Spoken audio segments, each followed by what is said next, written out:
Sebuah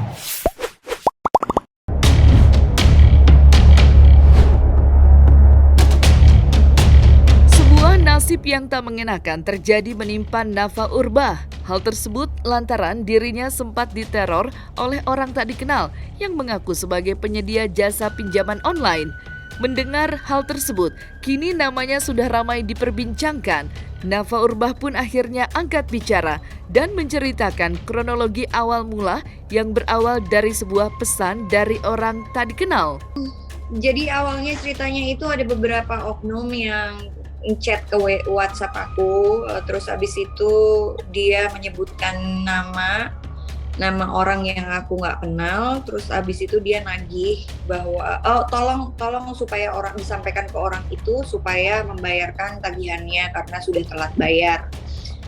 Aku pikir itu chat nyasar, jadi aku cuekin aja. Terus sorenya lagi ada lagi seperti itu, aku juga cuekin aja. Nah itu berlangsung berhari-hari, terus akhirnya aku memutuskan untuk ngebales. Aku bilang siapa ya mbak yang utang, aku bilang gitu kan. Teman ibu katanya gitu, nomor ibu dijadikan jaminan katanya gitu, tolong sampaikan.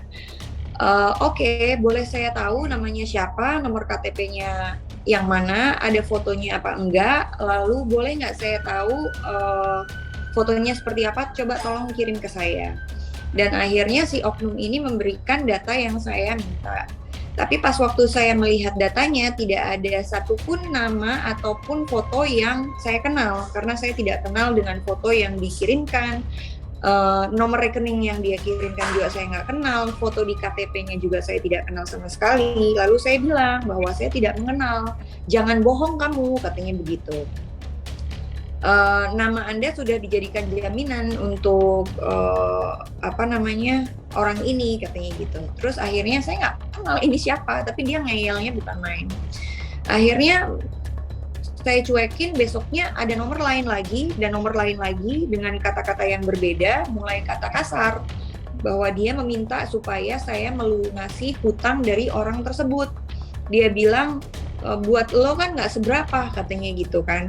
Kalau seandainya nama lo ada di datanya dia, berarti dia udah percaya untuk lo melunasi hutangnya temen lo, katanya gitu. Udah pakai lo gue tuh. Terus abis itu saya bilang saya tidak kenal, saya juga tidak tahu kamu punya data saya dari mana dan kamu sudah tahu nama saya siapa. Aku bilang gitu, jelas banyak sekali orang yang punya nomor telepon saya.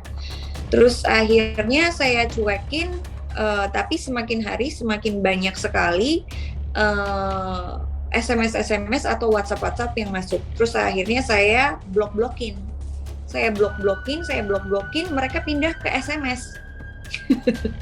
Giat ya. Jadi pas waktu saya blok-blokin terus mereka pindah ke SMS, saya mulai merasa terganggu. Nah tiba-tiba di chat WhatsApp tidak ada lagi nomor itu karena mungkin udah saya blok-blokin dan akhirnya mereka pindah ke SMS. Yang ngechat saya di WA mulai berbeda, mulai preman karena bahasanya udah mulai mengancam dan sudah mulai kasar. Setelah itu ada beberapa oknum lagi yang baru, yaitu yang kelihatan dari profil picture preman-preman seperti itu, tidak membayarkan hutang dari si nama yang dia tagih ini. Keluarga saya diancam. Jadi kalau lu nggak bayar, keluarga lu tanggungannya. Gue bisa datang ke rumah lo dan gue habisin semua keluarga lo, yang kayak begitu. Dan saya merasa saya sudah tidak nyaman dengan ancaman-ancaman beberapa preman ini gitu kan. Akhirnya saya telepon teman saya yang polisi dan akhirnya teman saya yang polisi bilang, "Nah, blok-blokin aja." Terus saya tanya, "Apa ada undang-undangnya supaya bisa dilaporin?" Ada kok, bilang gitu. Akhirnya saya angkat kasus ini di Instastory gitu. Akhirnya ternyata bukan cuma aku doang, ternyata kayak manajer aku juga kena, teman-teman aku yang lain juga pernah ngalamin hal yang serupa. Bahkan baru-baru ini pun mereka malah lebih sering mengalami hal ini dibandingkan dulu. Karena mungkin sekarang lagi masa pandemi kali ya, jadi kayak mereka gencar banget atau gimana, aku nggak tahu.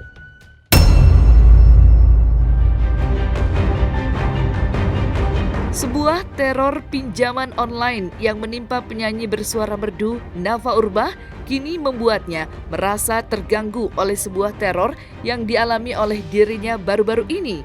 Hal tersebut pun langsung diungkapkan Nafa, yang mana dirinya merasa sangat terganggu dan sempat mengancam balik sang pelaku yang meneror dirinya terkait pinjaman online. Nggak, aku merasa terganggu, udah merasa terganggu aja diancem-ancem kayak begitu. Tapi kan itu kemarin terus aku googling kan, itu kan ada undang-undangnya. Kalau seandainya mereka tidak berhak untuk menyebarkan data gitu. Kalau seandainya mereka menyebarkan data dan terbukti menyebarkan data, kan mereka mendapatkan itu ada undang-undangnya kok. Kan aku ancam kalau masih terus-terusan masih terus-terusan WhatsApp aku ataupun masih terus-terusan SMS aku pasti ngambil tindakan karena ada kan dia mengatasnamakan si adalah ini nama pinjolnya apa gitu. Iya, cuman pas waktu itu kan aku nggak nanya yang terlalu seriusnya, aku cuma nanya-nanya biasa aja gitu, kayak bukan belum punya niatan aku blow up nih gitu atau aku posting aja nih, belum ada gitu. Jadi kayak cuman ini ada hukumnya nggak sih, udah blokin aja gitu, kayak gitu tapi pasti kalau udah kayak begini pasti ada tindakannya gitu. Cuman kan aku emang nggak mau menindak yang kayak begitu, maksudnya karena ini kasus kan bukan suatu kasus yang kecil gitu kan, yang besar, jadi ini dibutuhkan pemerintah yang ambil tindakan gitu. Kasus penipuan atau ancaman yang dirasakan oleh Nafa Urbah saat ini kini juga membuka komentarnya terkait kasus ancaman pinjaman online yang saat ini marak terjadi di kota-kota besar. Nafa Urbah pun mengungkapkan jika hal tersebut dapat merugikan masyarakat yang saat ini sedang mengalami kesusahan di masa pandemi. Aku kan nggak pernah berurusan sama pinjol ya, jadi aku nggak ngerti soal peraturan dan hukum perpinjolan itu seperti apa gitu. Jadi aku nggak ngerti karena aku nggak pernah ada urusan sama pinjol-pinjolan gitu. Jadi ini pinjol itu tercipta seperti apa? Apakah ada regulasinya? Apakah ada izinnya dari OJK dan Kominfo apa segala macam? Ternyata kan setelah kasus ini di blow up, ternyata banyak sekali pinjol-pinjol yang ilegal kan, yang tidak terdaftar di Kominfo, tidak terdaftar di OJK gitu. Tapi ternyata banyak juga yang punya kasus, walaupun ada yang sudah terdaftar di Kominfo, ada yang terdaftar di OJK, mereka masih memakai preman-preman untuk menagih hutang mereka gitu. Karena gila, pas waktu aku blow up kasus ini, yang cerita itu ribuan, Mas. Gitu, masyarakat itu yang cerita ada sampai bunuh diri, ada sampai buat cuci darah orang tuanya, terus akhirnya mereka sampai udah stres, ada yang hamil sampai keguguran. Jadi secara tidak langsung ini sudah membunuh sih gitu, pelan-pelan. Dalam kondisi lagi PPKM seperti ini, perusahaan-perusahaan juga sedang tidak menerima pegawai baru atau kerja baru, banyak pegawai yang di PHK atau dirumahkan, dan masih banyak sekali perusahaan-perusahaan, rumah makan ataupun perkantoran yang masih tutup karena PPKM yang diperpanjang demi bulan. Bahkan kita udah mengalami kondisi seperti ini hampir sudah 2 tahun. Di mana 2 tahun itu mungkin kalau yang punya investasi itu aman-aman aja gitu kan, hidup masih bisa, kita masih bisa makan, kita masih bisa hidup lah itu. Tapi kalau untuk kayak pegawai yang gajinya UMR gitu kan, mereka mau dapat gaji dari mana? Mereka mau dapat uang dari mana? Mungkin mereka punya tanggungan keluarga, mungkin mereka punya tanggungan orang tua yang lagi sakit, anak yang harus dikasih susu, dan masih banyak lagi, mungkin mereka punya cicilan motor atau rumah, atau anak yang sekolah yang sekarang daring, tapi masih harus bayar sekolah, tapi punya penghasilan apa-apa gitu kan.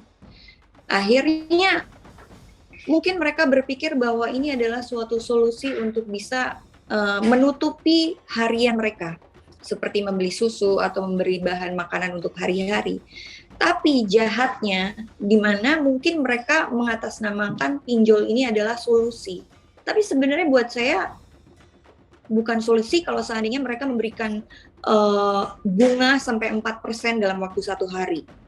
Itu yang dari kemarin gara-gara kasus ini terblow up, akhirnya saya langsung mendapatkan data bahwa banyak sekali, ada yang 1 hari bunganya 1%, ada yang 1 hari bunganya 4%, bahkan ada yang 1 hari bunganya bisa sampai 10%. Jadi kayak mereka pinjam 1 juta, tapi tiba-tiba bisa jadi 10 juta. Itu kan membunuh ya. Udah orang nggak punya kerjaan, nggak punya pemasukan, nggak punya yang minjem, tapi disikat nih sama bunga-bunganya gitu. Akhirnya mereka kenapa banyak sekali masyarakat yang terjatuh dalam dunia pinjol. Mereka pinjam satu tempat pinjol, mereka pinjam lagi di pinjol B, pinjol C, penjol sih? Pinjol D sampai Z, akhirnya untuk menggali lubang dan tutup lubang gitu.